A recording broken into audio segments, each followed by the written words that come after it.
I have a screw holding in my forehead. I have a plate holding in my eyeball because it could fall out at any time if I sneeze or cough too hard.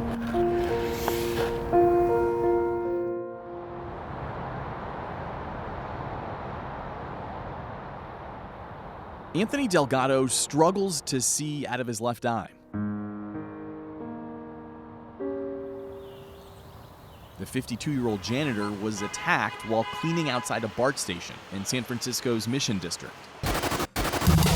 As I leaned over to pick up some garbage, I just saw something shiny coming towards me. I don't know if it was the butt of a gun or brass knuckles, but I know it was something shiny. He struck you in the face? Yes, broke my face in 3 places. Delgado says the man accused him of throwing away his lunch and then hurled towards him.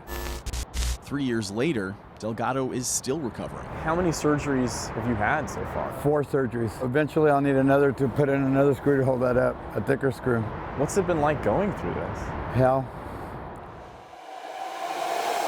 The man accused of assaulting him was banned from riding BART after the attack, according to court records. But Delgado tells us that was never enforced, since he continued to see the man at BART stations. He now wants more officers located at stops and on trains. It's dangerous out there. I mean, it shouldn't have to be. You shouldn't have to feel scared to ride BART or any public transportation, and yet we are. We obtained and reviewed thousands of police records and learned the location of Delgado's attack. The BART station at 16th and Mission was the site of at least 44 violent crimes over the past 5 years. It's actually the 3rd most dangerous BART stop in San Francisco. First is Civic Center, followed by its neighboring stop, Powell Street. Over that same time period, we discovered more than 1,800 violent crimes were committed all across BART. The Coliseum stop in Oakland is the most dangerous, with 154 violent crimes, followed by Fruitvale with 121, Bayfair 113, and West Oakland with 88. We learned the top 5 most dangerous BART stops are all in the East Bay. Are passengers safe on BART? Yes. Ed Alvarez is BART's interim police chief. He's only been in the position since May, but he spent the past 2 decades working his way up the department's ranks.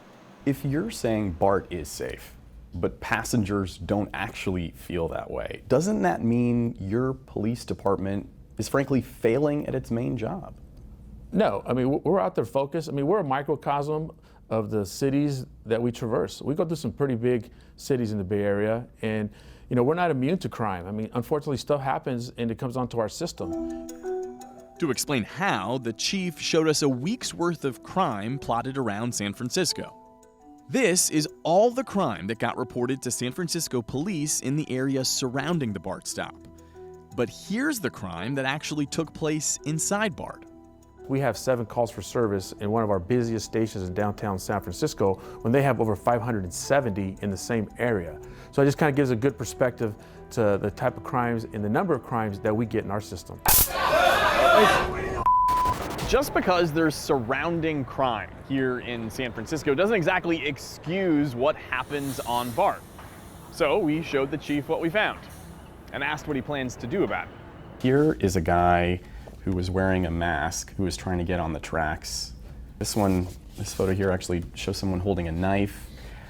How are people supposed to feel safe when this is what they're seeing on BART? Unfortunately, we can't have our officers on every train and every station. It's not feasible. We don't have the staffing to allow us to do that. It's going to be just us continuing to do our efforts and keep being out there and increase our presence. And the way we do that is by hiring more officers. Right now, the department is home to about 176 officers, even though BART Police is budgeted to have roughly 14 more. What's been the problem in hiring more officers? Everybody in law enforcement in the area, in the state, and the country are looking for the same pool of candidates that we're looking for. Do you have enough officers right now to protect passengers?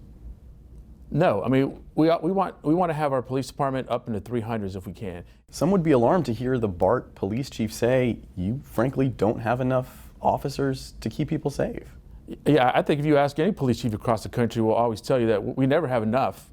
What do you think your department needs that could make a substantial difference right now? 1,000 police officers.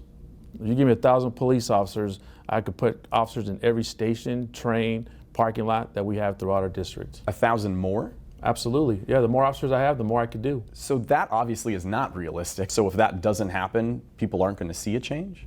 They're going to see a change because we're going to continue to hire. If we could stick to our 5-year staffing analysis, which is about 96 officers, if we can get that in those 5 years, I think we can make a huge dent into our crime. Do you think that's realistic? Absolutely. Absolutely. That is, if BART gives him enough funding to make those hires, but putting more cops here at BART stations is definitely something we've heard a lot about from riders. We're vulnerable. You're worried about your own safety? Yeah, my safety, someone else in the train, you know. I always think about it, more than ever before. When it comes to the question of whether you're actually safe on BART, well, that largely depends on who you ask. Just by a show of hands, how many of you have ever felt unsafe while riding BART? About half? There are some riders who feel perfectly at ease on BART. No safety concerns at all. No, never. Cheryl Rogers says all you have to do is avoid riding at night. It's not the being on BART that's the problem for me alone at night. It's getting from the BART station to wherever I'm going on the street that I don't like. But even she'd like to see more officers on BART. So that people feel safe and will ride it more. But you won't find Anthony Delgado on board.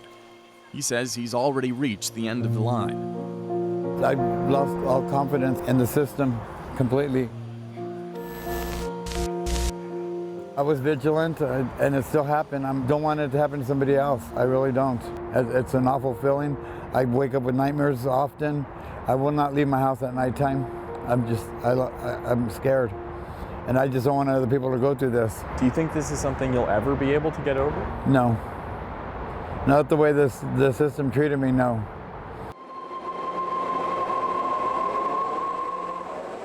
Next time on Derailed. Amanda, so we wanted to catch up with you about BART. This might be one where we do want to pursue it further because it's probably going to require some sort of litigation. Their being tight-lipped is just making it more dangerous for people who want to be safe.